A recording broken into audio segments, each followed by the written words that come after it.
말씀 창세기 21장 1절에서 7절, 그 다음에 갈라디아서 4장 19절, 그 다음에 에베소서 6장 1절에서 3절, 오늘 세 구절 말씀입니다.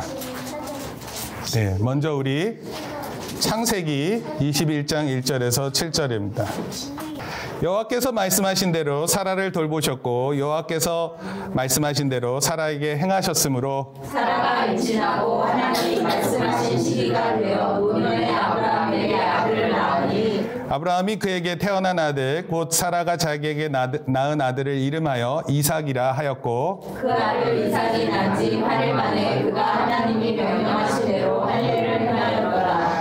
아브라함이 그의 아들 이삭이 그에게 태어날 때 백세라. 사라가 이르되 하나님이 나를 은폐하시니 늙은 자가 다 나와 함께 웃으리로다. 우리 같이 읽습니다. 또 이르되 사라가 자식들을 젖먹이겠다고 누가 아브라함에게 말하였으리로마는 아브라함의 노경에 내가 아들을 낳았도다 하니라. 아멘. 창세기 말씀은 누가 태어나는 이야기죠? 이삭. 네, 그 내용 말씀 우리 기억하고요. 그 다음에 갈라디아서 4장 19절 말씀입니다. 여기 있는 거 보고 읽겠습니다. 시작. 나의 자녀들아 너희 속에 그리스도의 형상을 이루기까지 다시 너희를 위하여 해산하는 수고를 하노니. 사도 바울이 갈라디아 교회에 편지를 쓴 게 갈라디아서예요. 갈라디아 교회라기보다는 갈라디아는 지역 이름이에요.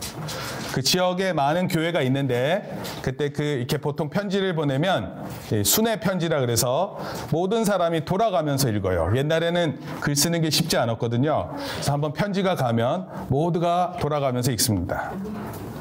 근데 거기에 이렇게 표현했어요. 그리스도의 형상을 이룰 때까지 너희를 위해서 해산하는 수고를 아끼지 않겠다. 해산이 뭐예요? 해산. 아기를 낳는 것을 다른 말로 해산 이렇게 표현합니다. 여기서 해산하니까 해산, 집합 뭐 이렇게 얘기하는 게 아니라 해산한다, 아기를 낳는다 이런 뜻입니다. 다음 성경 말씀은 에베소서 6장 1절에서 3절까지 모두 3절밖에 안 되니까 우리 같이 다 읽겠습니다. 3절 전부 다 읽습니다. 자녀들아 시작. 자녀들아 주 안에서 너희 부모에게 순종하라. 이것이 옳으니라. 내 아버지와 어머니를 공경하라. 이것은 약속 있는 첫 계명이니 이로써 내가 잘되고 땅에서 장수하리라. 또 아기들아. 아멘. 네, 4절 아니고 3절까지입니다.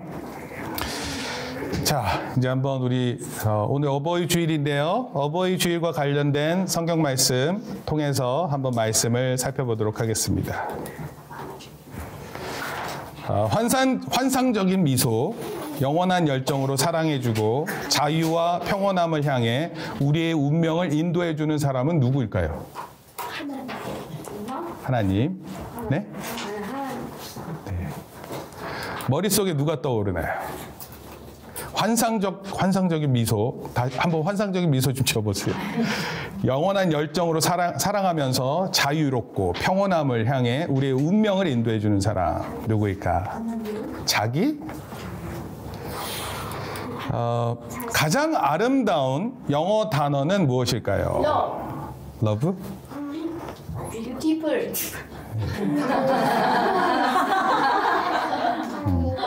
뭐 영어 좀 아는 것 같아요.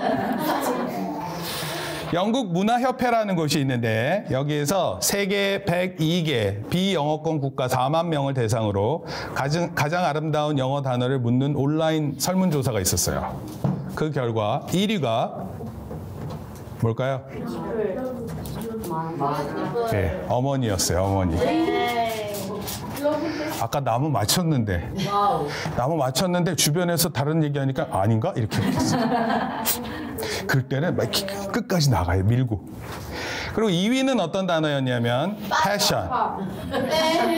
열정이에요. 네, 그 다음에 3위는 smile, 미소였고 10위까지는 제가 좀 공개를 할게요. 4위는 사랑, love, 5위는 eternity라는 영원, 6위는 fantastic이라는 환상적, 7위 destiny, 8위 freedom, 9위 liberty, 10위가 tranquility라 그래서 평온함 이런 거였어요.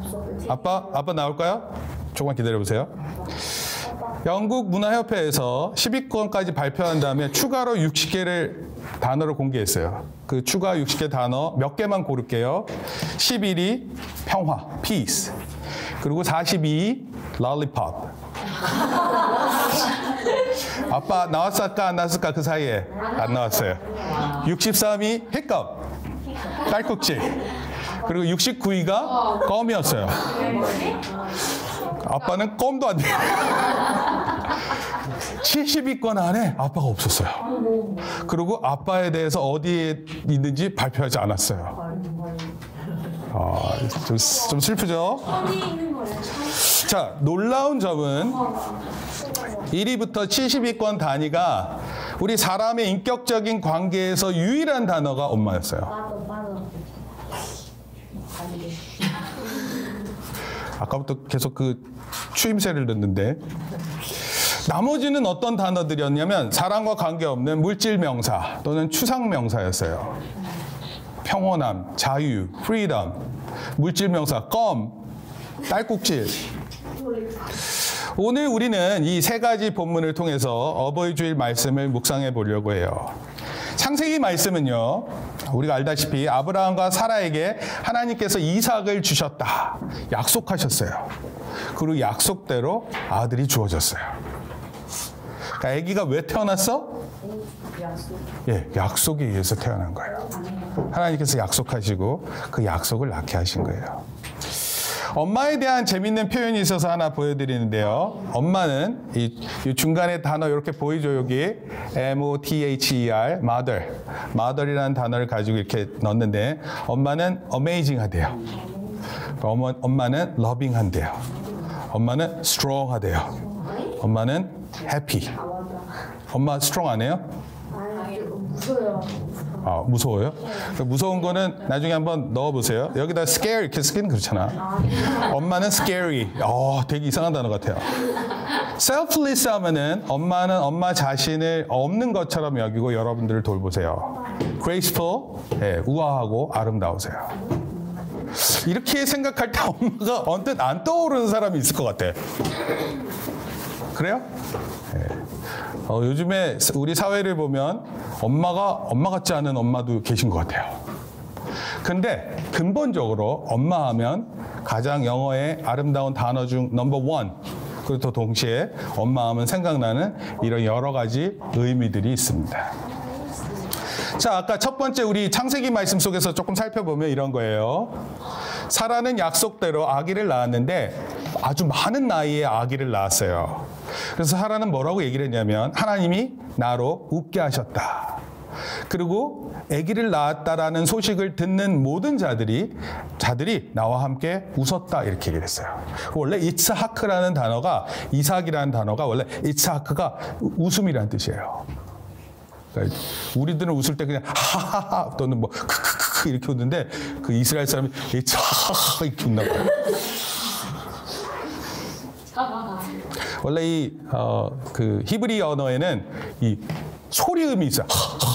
이런 발음이 있어요. 네. 자식을 통해 어머니와 아버지가 기뻐하는 거예요. 그리고 즐거워하는 것입니다. 여러분 태어났을 때 여러분들은 기억이 없지만 여러분 태어날 때 엄마 아빠가 어떻게 했을 것 같아요? 웃었어요. 네, 엄마가 어떻게 이렇게 생겼을까? 어쩜 당신하고 똑같이 생겼어? 그러고 막 웃었을지 몰라요. 서윤이 태어났을 때 딱 보고 누가 웃었을 것 같아요? 엄마가 웃었을 것 같아요? 아빠가 웃었을 것 같아요? 갑자기 슬퍼지는 느낌이야? 서윤이가 태어났을 때 누가 웃었을 거 아니에요? 와, 우리 애기 태어났다 이렇게 막 좋아했을 거 아니에요? 기억 없죠? 네. 기억 없어요. 근데 부모님들은 자식이 태어날 때 좋아했을까 싫어했을까? 좋아했어요. 네, 너무너무 좋아했었던 거예요. 무엇보다 사라는 나이 들어 자식을 낳았기 때문에 너무 놀라웠고 그것을 기뻤어요. 우리 두 번째 말씀은요, 갈라디아서에 우리 사도 바울이 쓴 얘기인데, 바울이 갈라디아 지역을 성도들을 향해서 이렇게 전도했어요. 그리고 신약 성경에서 아마도 가장 먼저 쓰였었던 성경책은 갈라디아서 같아요. 그러니까 갈라디아는 어쩌면 갈라디아서는 사도 바울이 가장 먼저 성경을 통해서 편지를 통해서 그 교인들에게 하나님의 사랑을 전하고 싶었어요. 근데 이렇게 표현했어요. 그리스도의 형상을 이루기까지 해산하는 수고를 한다. 이렇게 얘기했어요. 여러분, 아기 낳는 일이 쉬워요? 어려운 일인데 교회를 위해서 복음을 전도하는 것이 이와 같다. 이렇게 고백을 했어요. 참 놀라운 표현이에요. 에베소서 6장 1절에서 3절 말씀은 에베소서에서 바울은 자녀들이 하나님이 주신 십계명 안에서 부모에게 순종하는 것이 옳다. 이렇게 얘기를 했어요. 부모를 공경하라는 것이 약속 있는 첫 계명 이렇게 표현했어요. 우리가 잘 알다시피 첫 계명은 10계명에서 첫 계명은 부모를 공경하라는 거예요? 아니에요. 하나님께 먼저 해야 될 것을 1계명부터 4계명까지 한 후에 그 다음에 사람들과의 관계에서 제일 먼저 해야 되는 게 뭐냐면 부모를 공경하라 이런 뜻이에요. 이것이 첫 계명이고 그 결과 내가 잘 되고 땅에서 장수하겠다 이렇게 말씀했어요. 여러분, 부모를 잘 공경하면 잘 돼요. 부모를 공경하면 장수한대요. 이게 하나님의 약속이에요. 이건 제가 여러분들에게 여러 번 했었던 말씀이기도 한데 그래도 다시 한번 말씀드릴게요. 한국 선교 초기에 선교사님들은 제사 문제가 우상 숭배라고 결정을 내렸어요. 제사 드리는 거 있잖아요. 그래서 제사를 강하게 거절했어요. 만약 이런 이유로 핍박을 받고 심지어 죽인다고 하면 순교할 것을 각오했어요. 그게 뭐라고, 제사 문제가. 근데 그것에 대해서 선교사님들 아주 강하게 했습니다. 이후에 기독교는 비난과 조롱 속에 있었어요. 제사를 드리는 사람들로부터 어떻게 얘기를 들었냐면 부모도 모르고 조상도 모르는 놈, 이렇게 손가락질을 받았어요. 자, 질문할게요. 기독교인들은 정말 부모를 모를까요? 여러분, 성경 말씀에 따르면 부모를 어떻게 하라 그랬어요? 네. 여러분, 10계명 안에 제일 먼저 사람들 관계에서 부모를 제일 잘 공경할 것을 얘기하고 있어요. 그런데 제사를 드리지 않는다는 이유로 부모도 모르는 놈, 이렇게 손가락질을 받았어요. 놀랍게도 10계명 중에서 사람과 관계된 첫 번째, 다섯째 번째 계명이 부모를 공경할 것을 정했어요. 여러분, 부모를 모르는 종교가 기독교가 아니에요. 사람과의 관계에서 부모를 가장 먼저 소중히 여길 것을 강조했어요. 아까 부모는 뭐라 그랬어요? 나를 낳은 부모님도 부모님이고 나를 영적으로 낳은 부모도 부모라, 이렇게 얘기를 했어요. 소중히 여기고 공경해야 돼요. 그런데요, 이렇게 이 부모를 공경하라는 계명이 5계명이 있잖아요. 이 5계명이 있다는 것은 이게 우리의 마음에 큰 부담이 돼요. 왜 그런지 아세요? 여러분, 계명 안에 들어왔다라는 것은 그것을 잘 지키기 때문에 들어왔을 것 같아요? 안 지켜서 들어올 것 같아요? 네, 잘 못하기 때문에 그런 거예요. 부모 공경이 그만큼 없었다라는 것을 의미해요. 그래서 부모를 공경할 것을 법칙으로, 계명으로 주신 것입니다. 웨스트민스터 대요리 문답이 있어요. 소요리 문답은 애들을 위한 거고 대요리 문답은 어른들을 위한 거예요. 그런데 그 대요리 문답 문제 124번 문제에 이렇게 질문했어요. 제5계명에 있는 부모는 누구를 뜻합니까? 그랬었을 때 대답이 이거예요. 제5계명에 있는 부모는 시작. 혈육의 부모뿐 아니라 연령과 은사에 있어서 모든 사람과 특히 하나님의 규례에 의하여 가정, 교회, 국가를 막론하고 우리 위에 권위의 자리에 있는 자들을 뜻한다. 그럼 부모님이 단순히 우리 부모님을 의미한다는 것이 아니라 나이가 있고 은사, 가르치는 분이 있는 거예요. 또 윗사람, 하나님의 규례에 의해 가정은 부모님이겠죠. 또는 조부모도 될 수 있어요. 그 다음에 교회 어른이 있죠. 또 국가를 막론하고 우리 위에 권위에 있는 자리, 예를 들어서 오포읍장, 광주시장, 경기도지사, 그 다음에 대통령, 이런 모든 분들이 우리의 부모가 된다라는 것을 대요리 문답에서 강조하고 있어요. 부모는 우리의 부모님뿐만 아니라 나이와 은사와 우리보다 높은 사람을 가리키고 있어요. 하나님은 가정이나 교회나 국가에서 우리 위에 어떤 권위를 주어서 지도자로 세웠어요. 그리고 그 사람을 부모로 여기고 공경할 것을 의미했어요. 여러분, 학교의 선생님도 부모가 되는 거예요.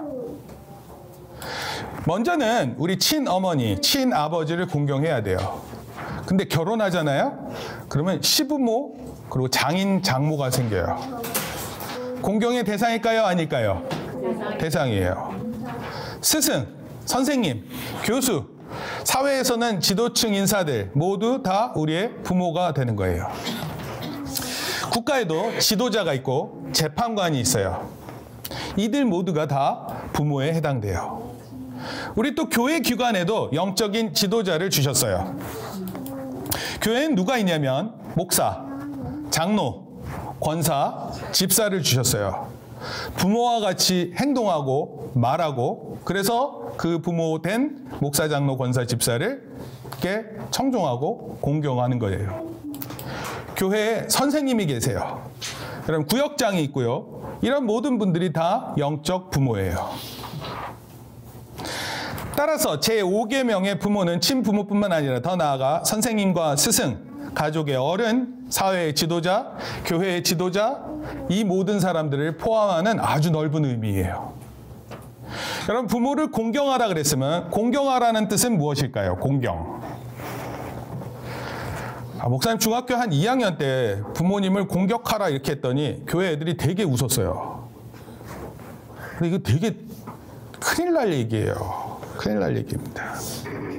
그때는 장난처럼 하고 장난하는 게 재밌었고 그랬는데, 지금 목사님 돌이켜 생각하면 참 어리석은 표현이에요. 그때 기억나는 것은 겨울에 그 스케이트장에 가서 놀면서 그 얘기 하루 종일 하고 애들이 웃고 그러고 놀고 집에 왔어요. 하필 그러고 놀았을까 하는 후회가 있습니다. 이 공경하라는 뜻은, 그래서 우리가 잘 이해를 해야 되겠죠. 원어로 카베드라는 뜻이에요. 카베드. 카베드라는 뜻은 무겁다 이런 뜻이에요. 무겁다. 그러니까 부모를 공경하라 이런 뜻은 무슨 뜻이냐면 부모를 무거운 존재로 알아라 이런 뜻이에요. 가벼운 존재가 아니라 무거운 존재다. 무게를 잴 때 카베드, 무겁다 이런 표현이 있고요. 심지어 이 뜻은 영광을 돌린다, 영화롭게 하다 이런 큰 의미를 갖고 있어요. 여러분, 하나님께 무게를 공경한다 이 뜻이, 하나님께 무게를 둔다 이 뜻이 다른 뜻으로 영광을 돌린다, 영화롭게 하다 이런 뜻입니다. 세 번째로 무겁다라는 것은 무게가 아닌, 이렇게 비교했었을 때 비중이 크다 이런 뜻이 있어요. 이 단어는 그리스 시대 헬라어로 와서는 카베드라는 단어가 카바드라는 단어로 바뀌었는데, 이 단어의 뜻이 간이에요. 간. 우리 몸에서 간이 무게가 제일 많이 나간대요. 그래서 아마 카베드, 카바드 이렇게 표현한 것 같아요. 그래서 차두린가 누군가가 간 때문이야 이렇게 얘기했죠. 몸이 안 좋으면 다 얘 때문이래요. 집에 가서 간 좀 보세요, 다. 공경하라는 뜻을 그러면 설명하면 어떻게 될까요? 이렇게 생각하는 거예요. 부모님을 가장 비중 있게 생각하라. 중요하게 생각하라 이런 뜻이에요. 여러분, 혹시 부모님 안 계시면 괜찮을 것 같아요? 아니요. 맨날 공부하라 그러는데 좀 그런 말 좀 제발 좀 안 했으면 좋겠어요. 게임 좀 그만하라고 얘기하지 않았으면 좋겠어요. 게임 평생 해라 이렇게 얘기했으면 좋겠어요. 여러분, 어떤 게 여러분들한테 중요한지 여러분들이 지금은 잘 모르는데 나중에 깨닫게 됩니다. 자녀가 대학에 가는 3가지 조건이 있대요. 첫째, 할아버지의 재력. 둘째, 어머니의 관심. 셋째, 아버지의 무관심. 아버지가 신경 안 쓸 때 대학 간대요. 무서운 얘기예요. 어떤 초등학교 학생이 시를 썼어요. 아빠는 왜 있는지 모르겠다. 엄마가 있어서 좋다. 나를 예뻐해 주셔서. 냉장고가 있어서 좋다. 나에게 먹을 것을 주어서. 강아지가 있어서 좋다. 나랑 놀아주어서. 아빠는 왜 있는지 모르겠다. 네, 맞아요. 여러분, 그만큼 부모를 이렇게 비중 있게 두는 그런 마음이 있다는 거예요? 없다는 거예요? 공경의 대상이라는 거예요? 아니라는 거예요? 여러분 공경의 의미는 하나님에게도 쓰였어요. 사무엘상 2장 30절 한번 읽어볼게요. 나를 시작. 나를 조중히 여기는 자를 내가 조중히 여기고 나를 멸시하는 자를 경멸하리라. 여기 존중이라는 단어도 역시 가베드라는 단어에서 온 거예요. 잠언서 3장 9절에도 시작. 내 재물과 내 소산물의 처음 익은 열매로 여호와를 공경하라. 여러분 하나님을 대할 때는 가장 귀한 것, 가장 첫 번째로 하나님께 드려야 돼요. 그만큼 하나님은 비중 있는 분이세요. 여러분 하나님 소홀하게 대하면 하나님께서 여러분을 소홀하게 대할 거예요. 참고로 여러분이 공경하는 것과 하나님께서 우리를 잘 대해주시는 것과는 천지 차이예요. 말라기서 3장 16절에도 시작. 여호와를 경외하는 자와 그 이름을 조중히 여기는 자를 위하여 여호와 앞에 있는 기념책에 기록하셨느니라. 하나님 앞에 책이 있나 봐요. 근데 그 책에 이름이 있는 거예요.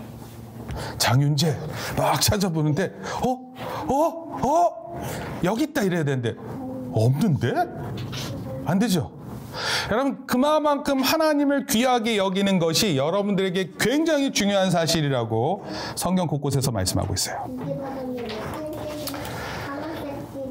10계명 첫 4계명 나 외에 다른 신을 두지 말라 명령했는데 어떻게 또 공경의 대상이 부모님이 되는 것인가? 모든 사람이 다 평등한 거 아닌가? 꼭 부모님만 공경해야 되는가? 이거 너무 비민주적인 거 아닌가? 이렇게 말하는 사람이 있어요. 그러나 성경에서 하나님은 사람을 구별해서 세우셨고요. 일부의 사람들을 통해 은사와 능력을 가지고 권위를 가지고 다스리게 하셨어요. 그럼 어떤 사람들은 민주주의 강요하다가 권위 다 없게끔 하는데 그런 게 아니라 민주주의에서 제일 중요한 것은 권위를 얻는 방법에 대해서 민주주의를 말하는 것이지 권위 자체가 없다는 것을 말하는 게 아니에요. 이게 조금 어려운 얘기인데 하여튼 애들 있는 데서 얘기했습니다. 그럼 우리 각 가정에도 권위 있어요, 없어요? 있어요. 여러분 부모님의 권위가 떨어지면 어떻게 될 것 같아요? 그 맞이 첫째가 엄마 아빠를 쏘아붙이니까 엄마 아빠가 기가 죽어. 그걸 막내가 봤어. 그럼 어떻게 될 것 같아요? 너는 환자밖에 없잖아. 막내가 없잖아. 길을 걸어가는데 어떤 자식 같은 사람이 부모를 막 혼내고 있어. 그럼 그 모습이 어떨 것 같아요? 여러분 사회도 국가도 모두 마찬가지예요. 질서가 무너지는 거예요. 정리하면 이런 거예요. 모든 영광과 존귀는 하나님께 절대적으로 있어요. 그러나 하나님은 이 땅에 사람을 택해서 권세를 주시고 능력을 주셔서 하나님의 일을 대신할 수 있게 하셨어요. 내 부모를 공경하라는 것은 하나님이 제정하신 질서를 말하는 거예요. 여러분, 여러분들이 자식으로서 부모님에게 어떻게 효를 다해야 되는지 혹시 알고 있어요? 목사님 이걸 알기 때문에 목사님 스스로가 효도를 잘 못하고 있어서 오늘 말씀을 전하는 것이 상당히 부끄럽고 힘듭니다. 다만 어버이가 어떤 분인지 성경의 입장에서 말씀을 통해 살펴보고자 해요. 오늘날 부모님을 귀하게 여기지 못하는 경향도 있어요. 더 심하게 말하면 부모님을 무시하는 경향도 있습니다. 그렇기 때문에 부모님에 대한 성경적 견해를 살피는 것이 중요하겠다 생각해서 두 가지로 살펴보겠습니다. 먼저 첫째, 우리 따라 읽겠습니다. 시작. 부모가 자식을 낳는 것은 약속의 성취입니다.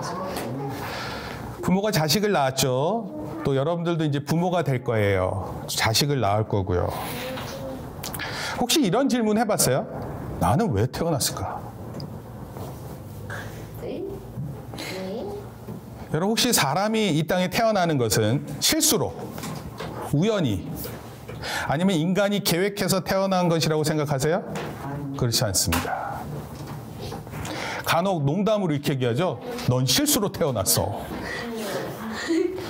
어쩌다 보니 셋째, 넷째가 태어난 거야. 할이나 글이나 알았어? 그러면은 지금이야 이제 못 알아듣는데 왜 태어났을까? 그것도 4번째로 왜 태어났을까? 생각하는 거예요. 요즘에야 이제 인원이 뭐 첫째, 둘째, 셋째, 넷째 이렇게 있지만 예전에는 9째, 10째 막 이렇게 있었습니다. 잘하면 축구팀도 만들고 그랬어요. 여러분, 사람들이 자녀 낳는 계획을 세워서 애를 하나, 둘, 셋 이렇게 조절해 낳는 것 같죠? 우리가 생각할 때는 그렇게 태어나고 자녀를 낳는지 모르지만 오늘 성경 말씀은 그렇게 말하고 있지 않아요. 아브라함 가정에 이삭이 태어났는데 이삭이 태어나기 전에 하나님 반드시 약속하셨어요. 너에게 자식을 주시겠다. 그리고 그 약속의 성취가 아기가 태어나는 거였어요. 생명을 주시겠다는 약속이 있었고 그 약속이 성취됨으로 이삭이 태어난 거예요. 여러분들 자신이 실수로 태어난 게 아니야. 우연히 태어난 것이 아니라고요. 누가 약속한 거라고요?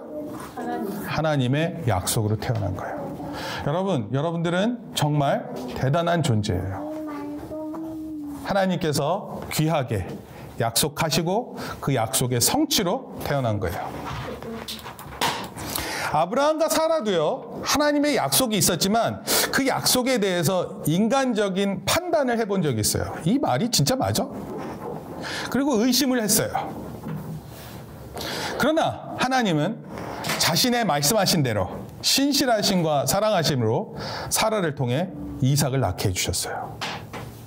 딱 권사님 나이 때인 것 같아요. 지금부터 이제 막 예뻐지기 시작하더니 임신을 하시고 아기를 낳는 거예요. 그럼 오늘 우리가 이곳에 존재하는 이유는요, 아브라함과 사라의 약속을 통해 태어난 이삭과 같이 하나님의 약속으로 우리 생명도 이 땅에 왔다는 사실이에요. 생각하세요. 내가 태어난 것은 하나님의 약속의 성취다. 따라합시다. 나는 하나님의 약속의 성취다. 하나님 약속하셨는데 그 일이 일어난 게 누구예요? 바로 나예요. 그렇게 해서 다른 사람 무시하지 말고요. 모든 사람이 그렇게 하나님의 약속으로 온 것입니다. 모든 생명은 하나님으로부터 시작된 것이고 하나님의 통해 생명이 유지되고 또한 우리의 생명이 새로워져요. 그런데 이 생명이 이 땅 가운데 태어나고 성장하고 그리스도인이 되어 그리스도의 형상까지 이르게 되는 것을 어버이를 통해서, 부모님을 통해서 하시는 거예요. 여러분이나 저나 부모님이 안 계셨다면 이 땅에 태어날 수 있어요? 아니요. 네. 하나님은 우리를 하나님의 선한 백성 삼기 위해 우리 부모님을 통해 이 땅 가운데 태어나게 하셨다는 사실이에요. 그렇기 때문에 우리에게 부모님은 하나님께서 생명을 이 땅 가운데 있게 하신 생명의 통로가 되세요. 부모님이 하나님의 그 약속의 성취를 이루기 위한 생명의 통로가 되신다고요. 이 생명이 하나님으로부터 시작되었고 부모님을 통해 이 생명이 태어나고 돌봐지게 된 거예요. 여러분, 한 생명이 태어나기 위해서 엄마는 어떻게 하냐면 엄마의 생명을 걸어요. 한 생명을 양육하기 위해 부모님은 자신의 전 삶을 자식을 위해 헌신합니다. 목사님도요, 진기중기가 태어나기 전하고 태어난 후하고 삶이 바뀌었을까? 안 바뀌었을까? 바뀌었어요. 완전히 바뀌었어요. 예전에는 저를 위해서 정말 많이 썼는데 저를 위한 돈이 없어요.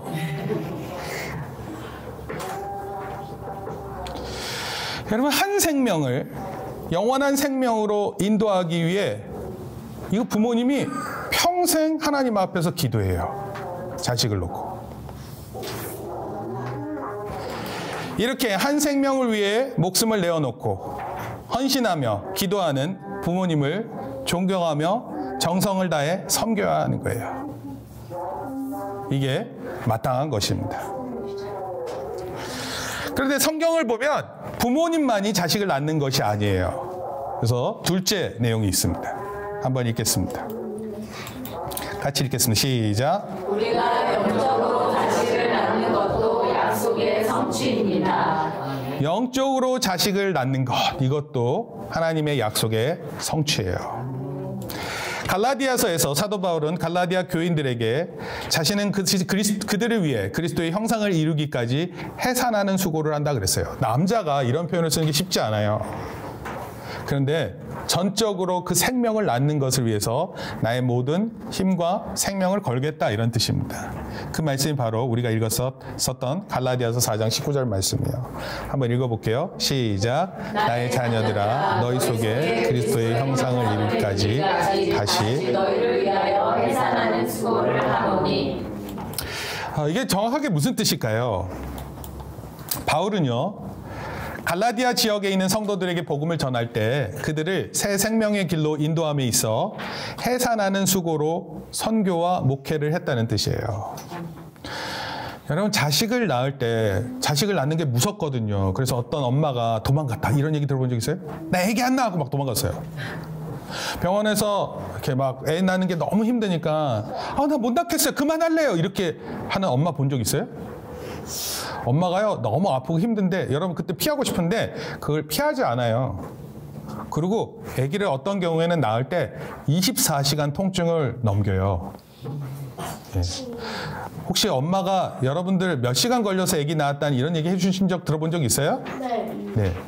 얼마래요? 3시간이요. 3시간 만에 나오셨군요. 3시간 맞아요? 네, 그런 얘기를 하세요. 알아요? 2분 만에 나왔어? 2분 만에 나온 게 아닌데 그거? 거의 꺼내는 수준인데. 여러분, 한 생명이 이 땅에 태어나는 거, 이거 해산의 고통이 있어요. 아기를 낳는데 통증이 있다니까요. 신앙인으로 한 사람이 세워지는 거 있잖아요. 이것도 역시 해산의 고통이 따른다, 이런 뜻입니다. 우리 모두에게 신앙의 부모가 있어요. 목사님도요, 이 신앙의 부모로 생각할 때 떠오르는 사람이 있어요. 물론 부모님이 교회를 나가서 목사님도 나가게 됐어요. 근데 부모님은 교회를 나가게만 했지 교회 잘 가르쳐주지 않으셨어요. 그래서 누가 있어요. 두 분이 계십니다. 그리고 목사님한테 그걸 정성껏 가르쳐줬어요. 그래서 목사님이 깨달았어요. 야, 이런 거구나. 교회가 이런 거구나. 하나님이 이런 분이시구나. 나도 이런 사람 돼야지. 이런 마음이 들게 해준 그런 사람이 있어요. 여러분, 그 사람이 부모님이든 또는 친구든 전도자든 가족이든 이웃이든 누구든지 늘 감사하는 마음이 있는 거예요. 그래서 목사님도요, 이 어버이 주일이 될 때 마음이 또 한편으로 그분들에 대한 감사함이 있습니다. 내가 잘 알지 못할 때 잘 가르쳐 주시고 깨닫게 하시고 교회를 알게 해서 섬길 수 있게 하셨으면 너무 감사한 겁니다. 그 이유가 왜 그러냐면 나를 영적으로 낳았고 잘할 수 있게 해줬기 때문에 그래요. 여러분, 이거 정말 중요한 거예요. 여러분, 만약에 내가 교회를 나왔는데 나를 교회에 인도한 사람이 없다, 이건 있을 수 없는 얘기예요. 전 제가 알아서 나왔는데요, 알아서 나오지 않습니다. 누군가가 도와주셨고 누군가가 그런 생각을 할 수 있게 도와주셨어요. 여러분, 한 생명을 이 땅에 태어나게 하는 것도 해산의 수고가 따르지만 그 자녀를 그리스도의 형상에 이르기까지 또 해산하는 수고가 있다는 거예요. 그래서 이런 분들이 우리의 부모가 된다, 이런 뜻입니다. 꼭 기억해야 돼요. 우리 이렇게 한 생명으로 태어나 그리스도 안에서 거듭 태어나 새 생명을 얻어 하나님의 나라를 향해 살아가고 있는 거예요. 당연히 육체의 생명이 있게 한 부모님이 계시고 영적인 생명이 있게 한 전도자가 있었던 거예요. 명심해야 합니다. 항상 감사하고 존중하고 공경해야 해요. 결론적으로 말씀드립니다. 하나님께서 허락하신 생명이 이 땅 가운데 있는 것은 부모님을 통해서 가능한 거예요. 어느 누구도 제가 원해서 왔는데요 라든지 저는 그냥 영원한 시간으로부터 영원한 시간으로 가는 도중에 우연히 태어났어요. 저는 우주의 마치 조그만 미립자, 그냥 조그만 흙먼지와 같은 존재일 뿐이에요. 저는 아무 가치가 없어요. 이렇게 말하는 사람의 이야기를 듣지 마세요. 여러분은 하나님 약속하신 약속의 성취예요. 우리에게 있는 생명을 감사하길 바라요. 부모로부터 아무것도 받지 못한다고 하더라도 생명 자체가 있는 것으로도 감사할 수 있어요. 그리고 혹 부모로부터 신앙을 물려받았다면 주님의 은혜인 줄 알고 자손에게, 자식에게 신앙을 잘 물려주길 바랍니다. 혹 부모님이 아닌 복음 전도자를 통해 갈라디아 성도들처럼 주님을 영접했다면 신앙의 어버이인 줄 알고 그분들에게 감사하길 바라요. 여러분, 세상에 소유한 것이 아무것도 없어도 우리 육체에 생명이 있음에 감사해야 돼요. 세상에 힘이 없어 보여도 부활한 주님을 만나 새 생명을 얻어 하나님으로부터 오는 희망을 가졌다면 진심으로 감사해야 됩니다. 여러분, 이 세상의 모든 부모님들은 위대하세요. 왜냐하면 하나님께서 약속하고 성취하는 생명의 통로로 사용하셨기 때문입니다. 우리 여기 모인 부모님들, 아버지와 어머니들은 그 귀한 생명의 통로로 쓰임받고 있음에 감사하고, 우리의 부모님이 살아계시던 아니면 이미 주님 품에 있던 상관없이 늘 부모님께 감사하는 마음 가지고 있어야 돼요. 새 생명을 얻은 자녀로서 가져야 할 마음이고 삶의 자세임을 꼭 기억하기를 예수님의 이름으로 축원합니다. 이 시간 함께 기도하겠습니다. 하나님, 우리에게 부모님을 주셔서 또 우리 부모님을 통해 우리를 낳게 하셨는데, 우리가 이 땅에 이렇게 태어난 것은 하나님께서 약속하셨고 그 약속의 성취임을 믿습니다. 어느 누구도 괜히 또 우연히 아무 의미 없이 태어난 그런 사람은 없습니다. 이곳의 모든 자들이 하나님의 약속의 성취임을 믿습니다. 나로 하여금 존귀하게 대하시고 해산하는 고통까지 이기시고 우리를 낳으신 부모님을 공경하게 도우시며, 또 영적인, 또 우리가 새로 거듭날 수 있게, 거듭 태어날 수 있게 도와준 전도자들에게 항상 부모처럼 공경하는 마음 있게 하시며, 또 우리 사회의 모든 지도자들과 우리 교회의 영적 지도자들이 참 부모님을 생각하며 항상 공경하는 우리들 다 되게 도와주시옵소서. 이제는 우리 주 예수 그리스도의 은혜와 하나님 아버지의 크신 사랑과 성령님의 감화 감동 교통하심이 어버이 주일을 통해 참 부모가 누구인지 알고 또 그 부모를 잘 공경하기로 다짐하고 돌아가는 성도들 머리 위에, 또 우리 자녀들 머리 위에 영원토록 함께 있을지어다. 아멘. 우리 박수로 하나님께 영광 돌립니다.